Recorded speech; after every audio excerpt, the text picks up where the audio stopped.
Hello, my name's Claire. I wonder if you are a fan of TV programmes like Strictly Come Dancing or perhaps the celebrity version of something like Traitors or MasterChef.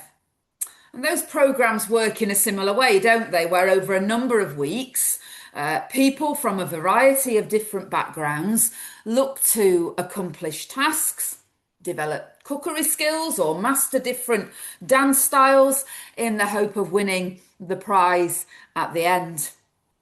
In terms of the dancing competition, it's the Strictly Glitter Ball. In MasterChef, it's quite a large trophy. And in the celebrity version of the Traitors, I think it's an amount of money for charity that you win. Programs like this focus on the experience by using what's affectionately become known as the J word. It's all about the journey as a way of describing the ups and downs, the highs and lows, frustrations and joys of what I would imagine to be an exhausting and challenging process. And alongside learning a new skill or completing challenges, the journey is also about the emotional investment that the competitor brings to the challenge before them. For many who are in these TV programmes, they will reflect on the experience and say that they've learnt something about themselves in the process, often achieving things far beyond what they thought themselves capable of. I guess more generally, we can talk about life as a journey. And within the longer journey of life, there are smaller journeys that we might embark on. This is true in the life of the church. Throughout the year, we undertake times of journey. And we've just started one in the middle of February because we've begun the season of Lent. Lent is that period of 40 days, beginning on Ash Wednesday and taking us right through until Easter Sunday, which this year is at the start of April on April the 5th. And traditionally, Lent is a time of reflection for churches and many Christians. A time of, to use a bit of a religious and churchy word, repentance and self-denial. Many people give up something for Lent, often a foodstuff like chocolate or meat, perhaps. I know somebody who's giving up meat this year for Lent. But I've known others who give up other things, like watching television or doing something else that they might enjoy, and instead spending the time doing something which for them feels more worthwhile. Some people fast for a time, missing out a meal in the day and using the time that would have been taken preparing and eating the food in prayer and meditation and learning instead. Now, maybe none of that sounds very appealing to you. I have to confess that I have never given anything up for Lent. I'm not sure that I could stay the course.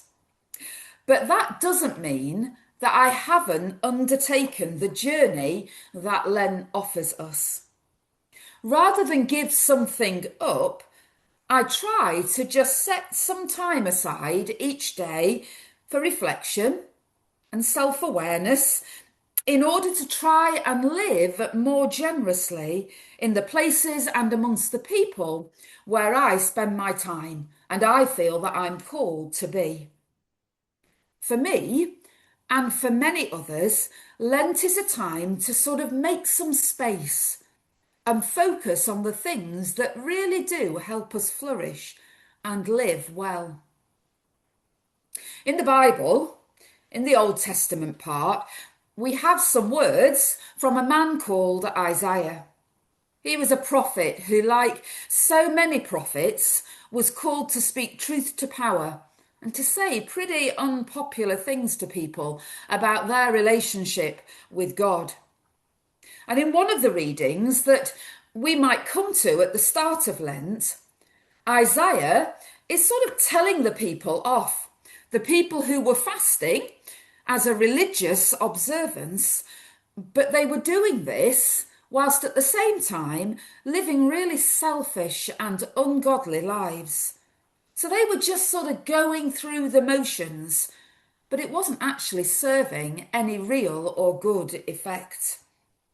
And Isaiah has quite a lot to say about this, communicating a message from God that basically said, the fast that I choose is one that stops injustice from happening, that works to sort of relieve the burdens of those who are poor and oppressed, that helps others who are in need and living in poverty. Basically, the call was to live generously.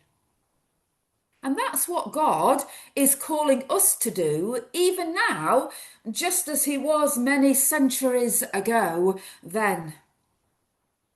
So, I want to encourage you to embark on the journey of Lent. If you are giving something up, then God bless you in that, and I hope it's a really fruitful time for you. If you aren't giving something up, then maybe take something up. That means that you are on a journey to live generously with love and kindness. Maybe learning something new about God, yourself and others in the process. Now, the end of Lent does not see us win a trophy or be presented with a glitter ball. But our journey's end takes us to the cross on which Jesus died and the glory of the resurrection on Easter Day as we celebrate Jesus risen from the dead. And that's a far better prize, a far better gift, and one that actually isn't just for us, but for all the world, for all time. I have the privilege of being the minister of Church of the Living Stream, and you can find out more about us and our church community on our website and Facebook page. God bless you wherever you are in the journey of life and faith.